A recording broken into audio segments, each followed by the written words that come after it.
வெங்காயம், தக்காளி, பச்சை மிளகா போட்டு அதோட அது முன்னாடியே வெந்தயம், கடுகு, சோம்பு இதையும் போட்டுக்கணும். இதுக்கு தக்காளி போடணும். தக்காளி போட்டாச்சு. இதோட வதக்க வேண்டியது நல்லா. அதுக்கு முன்னாடி வெள்ளைப்பூடு, தக்காளி, மாங்காய் எல்லாம் போடணும். தேசியோட மாங்காய் போடணும்.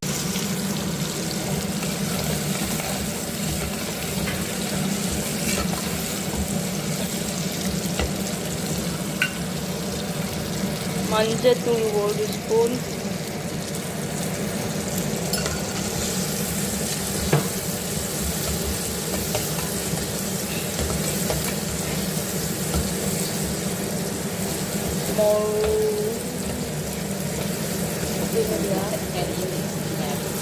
தக்காளி வெறும் தக்காளி மட்டுமா? 2 தக்காளி போட்டு அடிச்சு வச்சுக்க. போட்டது போக மிச்சம் இந்த மிக்சியில் அரைச்சி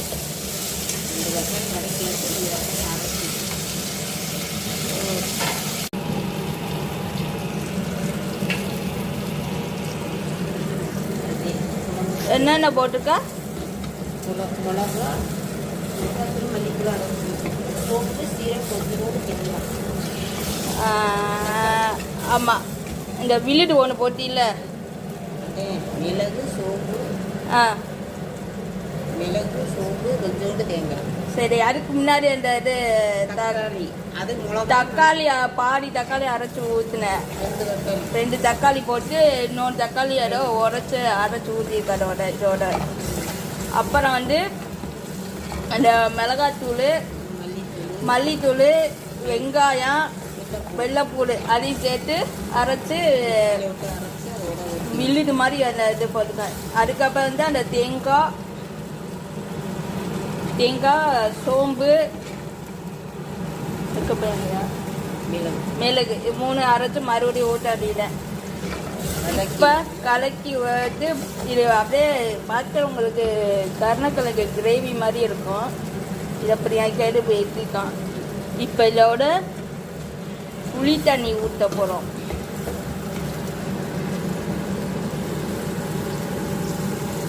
புளி தண்ணியை ஊற்றி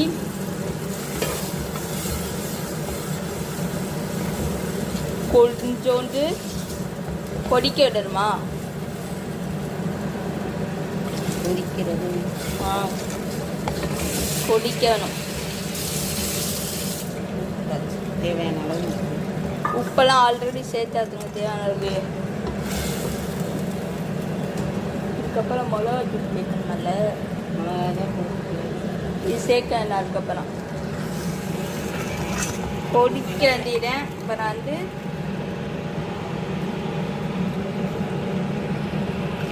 மாங்காய்லாம் போட்டிருக்குங்க இல்லை ஆல்ரெடி. அதனால் புளியை கம்மியை பார்த்து போட்டுருக்கேன்.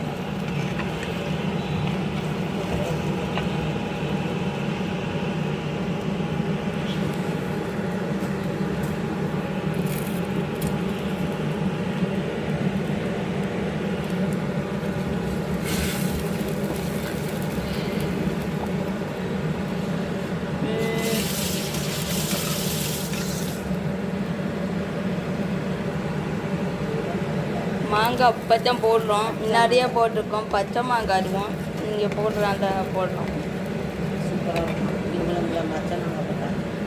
இது வந்து எது காம்பினேஷனாக இட்லிக்கு காம்பினேஷன் உங்களுக்கு தெரியும். சோறு சுட சுட சோறு அதுக்கு நல்லாயிருக்கும். தோசைக்கு காம்பினேஷன் சூப்பராக இருக்கும்.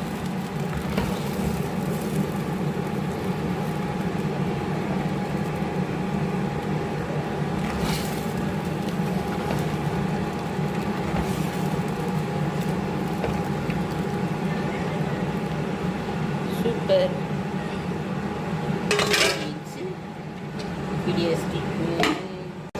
கொடிச்சுக்கிட்டு இருக்குங்க மீன் குழம்பு. இப்போ இந்த சமயத்தில் மீனை தூக்கி போடவும். லைட்டாக மிளகாத்தூள் உங்களுக்கு 10 ரூபா பத்தலை இல்லை 10 ரூபா பத்தலைன்னா உங்களுக்கு வேணும்னா போட்டுக்கலாங்க. போடுமா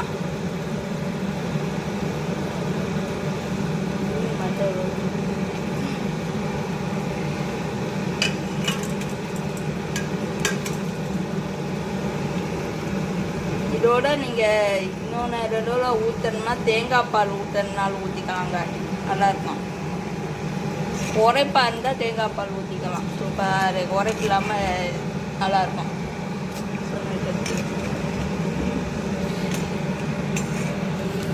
ரொம்ப சூப்பராக இருக்குங்க. அதான் உரைப்பு இல்லாமல் இருக்குன்னா உங்களுக்கு உரைப்பாக இருந்தால் இதே பக்குவம். உரைப்பாக ரொம்ப ஓவர் உரைப்பாக இருந்தாலும் தேங்காய் பால் ஊற்றி ஆப்ஷன் பண்ணிக்கலாம், அது உரைப்பு இல்லாமல் இருக்கும்.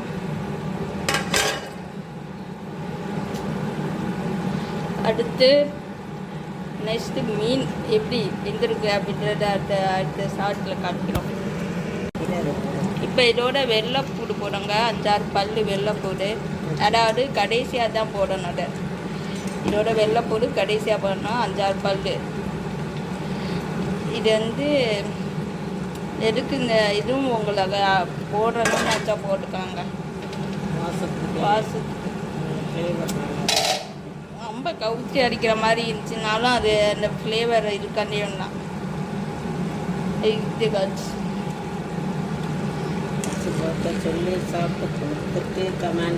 ஸ்டாப் மறக்காமல் ட்ரை பண்ணி பாருங்கள்.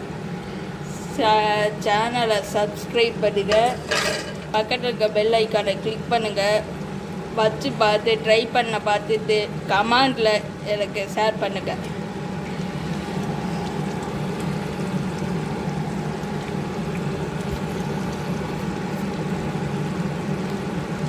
நீங்கள் யாருமே சப்ஸ்கிரைப்பே பண்ண பார்த்துருக்கீங்க, பார்க்குறவரோட சரி.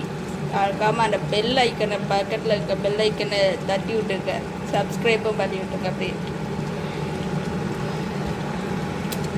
இதோட முடி கண்டிதாங்க. இது வந்து மீன் ஃப்ரைங்க. அதில் வந்து மஞ்சத்தூள், மிளகுத்தூள், உங்களுக்கு இதுங்கயா சோம்புத்தூள், அப்புறம் வந்து மிளகாய்த்தூள், உப்பு, கல் உப்பு போட்டுக்கோங்க. சரி, சரியான நைஸ் உப்புங்க, நைஸ் உப்பு போட்டுக்கோங்க. தேவையான அளவு டேபிள் சால்ட் எடுத்துக்க வேண்டியது, சரியா? அப்போ வந்து 1 ஸ்பூன் மிளகாய்த்தூள். அந்த மீனுக்கு எவ்வளோ கேட்ட பாரு மிளகாய்த்தூள்க, தேவைக்கேற்ப தேவையான அளவு. அந்த மீன் எவ்வளோ இருக்கா தேவைக்கேற்ப உங்கள் பக்குவத்தில் சொன்னால் அதை வந்து போட்டுக்கோங்க. மிளகாத்தூள், மஞ்சத்தூள், சோம்புத்தூள், அப்புறம் வந்து தயிர் ஊற்றுறதா ஊற்றிக்கலாம். நாங்கள் இல்லை லெமன் பதிலாக லெமன் லைட்டாக ஊற்றுறோங்க. நல்லா புளி தண்ணி ஊற்றிருக்கோம் கொஞ்சோட்டு கெட்டியாகணும்னு. இப்போ அதில் அங்கே எங்கள் பக்கம் உங்களுக்கு நீங்கள் எதுனா மீன் பவுடர், கடை பவுடர் கூட வாங்கி போட்டுக்கியா, அது உங்களுக்கு புரியுதில்ல. நாங்கள் இதை தான் பண்ணுவோம். இதை போட்டு பிணைஞ்சது 5 நிமிஷம் ஊற வச்ச போகிறோம்.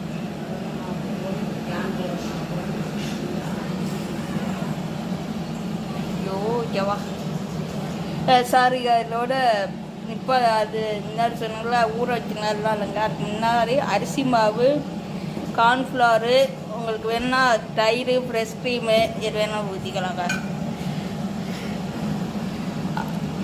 அரிசி மாவு வந்து எடுத்து போட்டுக்கோங்க. அரிசி மாவுலங்க, அது கார்ன்ஃப்ளவர் மாவுங்க, மாற்றிக்கோங்க. அது கார்ன்ஃப்ளவர் மாவுங்க, வெள்ளை இருக்காது. இது கடலை மாவுங்க. அரிசி மாவு போடுங்க. இல்லை எங்கள்கிட்ட போடல. உங்களுக்கு கிறிஸ்பியாக வேணும்னா அரிசி மாவு போட்டுக்கலாம். மீனை இந்த மாதிரி நல்லா உலசிக்கலாம். இப்போ தானே ஒன்றாச்சிடும்.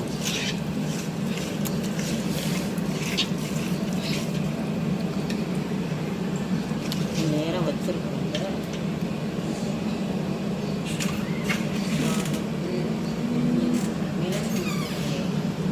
இந்தா ஒன்று போதும். கொஞ்சோண்டு மிளகுத்தூள் போட்டுக்கோங்க. ஆமாம், கொஞ்சோண்டு சோம்புத்தூள், மிளகுத்தூள், உப்பு, டேபிள் சால்ட், உப்பு, கார்ன்ஃப்ளவரு, அப்புறம் வந்து கடலை மாவு, ஒரு ஸ்பூன் எல்லாமே ஒரு ஸ்பூன். அப்புறம் மிளகாய்த்தூள், மல்லித்தூள், மஞ்சத்தூள். கொஞ்சமாக மல்லித்தூள் நிறைய மல்லித்தூள் கொஞ்சம் வெங்காயம், மிளகாத்தூள் தாங்க அது கிறிஸ்பி. தேவைக்கேற்ப உங்களுக்கு மற்றபடி ஏதாவது அதில் நான் தயிர் சேர்த்துக்கலாம். அப்புறம் வந்து அரிசி மாவு சேர்த்துக்கலாம். இல்லைன்னா அதுவும் இல்லை, தயிர் இல்லை எங்களுக்கு ஃப்ரெஷ் க்ரீம் சேர்த்துக்கலாம். உங்களோட டேஸ்ட்டு தாங்க அது. நாங்கள் இப்படி தாங்க பண்ணுவோம். இது என்ன இப்போ ஊற வைக்கணுமா? இது அரை மணி நேரம் ஊற வச்சு எடுத்துக்கோங்க. அப்புறம் ஃப்ரை பண்ணுங்க. மறக்காமல் சப்ஸ்கிரைப் பண்ணுங்க.